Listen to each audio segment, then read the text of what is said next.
దేహమునకు దీపము కన్ను. నీ కన్ను తేటగా ఉండిన ఎడల నీ దేహమంతయు వెలుగుమయమై ఉండును. నీ కన్ను చెడినదైతే నీ దేహమంతయు చీకటిమయమై ఉండును. నీలో ఉన్న వెలుగు చీకటి అయిన ఎడల ఆ చీకటి ఎంతో గొప్పది. కన్ను ఎందుకు చెడిపోతుంది? కన్ను చెడిపోవటానికి గల కారణం ఏమిటి? అధికార వ్యామోహం, డబ్బు మీద అత్యాశ, వేశ్యాగమనం, అసూయ. వీటి వలన కన్ను చెడిపోతుంది,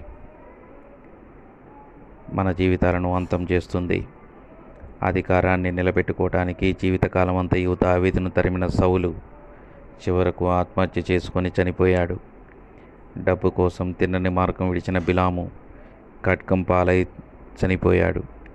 పాపం మానం లేని కన్నులు కలిగిన సంసోను చివరకు ఆత్మహత్య చేసుకొని చనిపోయినట్లుగా